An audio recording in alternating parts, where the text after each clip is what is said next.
Hai teman-teman semua, apa kabarnya? Aku senang banget deh bisa ketemu teman-teman lagi lewat GoTNT online sharing kali ini.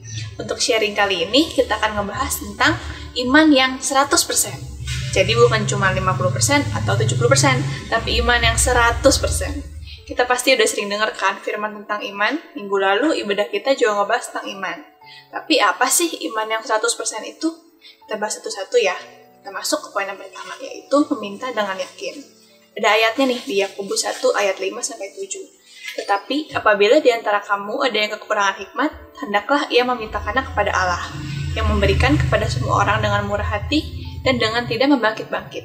Maka hal itu akan diberikan kepadanya. Hendaklah ia memintanya dalam iman dan sama sekali jangan bimbang. Sebab orang yang bimbang sama dengan gelombang laut yang diombang-ambingkan kian kemari oleh angin. Orang yang demikian janganlah mengira bahwa ia akan menerima sesuatu dari Tuhan.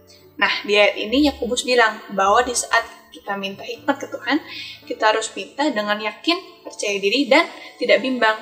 Bukan cuma buat hikmat loh teman-teman, tapi juga buat hal-hal lain yang kita minta sama Tuhan. Teman-teman mungkin ada yang masih ingat nih cerita tentang perempuan yang sembuh karena ia menjamah jubah Tuhan Yesus. Teman-teman bisa baca lengkapnya di Markus 5 ayat 25-34, tapi sekarang aku akan bahas singkatnya aja ya.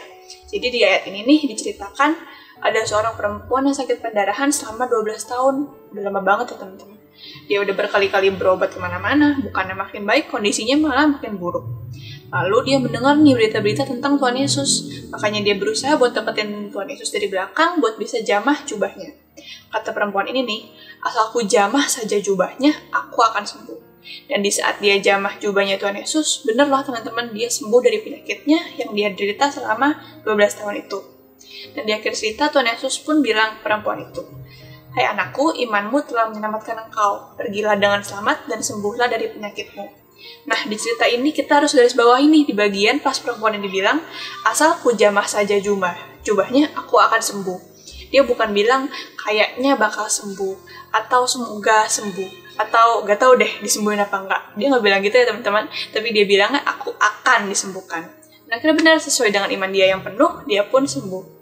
Tuhan sendiri yang bilang bahwa imannya lah yang menyembuhkan dirinya sendiri. Tuhan belum megang dia, belum ngomong apa-apa, tapi dia sudah disembuhkan.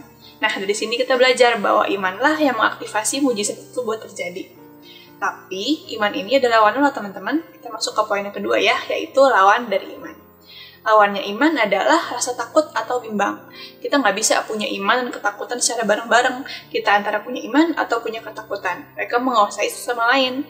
Jadi teman-teman mau aktifin yang mana nih? Pastinya kita mau aktifin imannya ya. Kita harus belajar buat gak setengah-setengah atau percaya nggak percaya sama Tuhan. Kalau percaya, ya percaya aja. Karena kita suka doa, Tuhan aku serahin semua kekhawatiran aku ke Tuhan. Tapi kadang kita suka ambil lagi kekhawatiran kita. Tapi gimana ya Tuhan kalau begini, kalau begitu? Kayak jadi diserahin sama Tuhan dong itu namanya. Ayatnya nih di 2 Timotius 1 ayat 7. Bunyinya, sebab Allah memberikan kepada kita bukan roh ketakutan, melainkan roh yang membangkitkan kekuatan, kasih, dan ketertiban. Di saat kita udah serahin semuanya sama Tuhan, jangan dikhawatirin lagi teman-teman. Tuhan udah pegang kontrol kok semuanya. Kita harus tetepin dan terus fokus dengan apa yang mau kita benar-benar percayai. Terus poin yang terakhir nih, yang ketiga, iman bukan percaya akan rencana sendiri. Kita harus ingat ya teman-teman, iman itu bukan percaya bahwa semua hal bakal terjadi sesuai dengan rencana kita sendiri. Tapi iman itu percaya bahwa apapun yang akan terjadi, Tuhan bakal membuat semuanya baik-baik aja. Dan Ia akan menjaga kita apapun yang akan terjadi. Misalnya nih, teman-teman lagi berdoa buat dapetin sekolah atau kuliah terbaik. Berdoanya bukan, pokoknya aku beriman dapet sekolah A, harus sekolah A, nggak mau sekolah lain. Bukan seperti itu ya teman-teman, tapi iman sesungguhnya adalah bisa kita berdoa, Tuhan aku kepengen sih di sekolah A, tapi nanti dimanapun Tuhan akan dapetin aku percaya pasti itu sekolah yang terbaik buat aku. Begitu ya teman-teman, jadi bukan memaksakan kehendak kita, tapi kita percaya Tuhan yang akan atur dengan baik segala sesuatunya.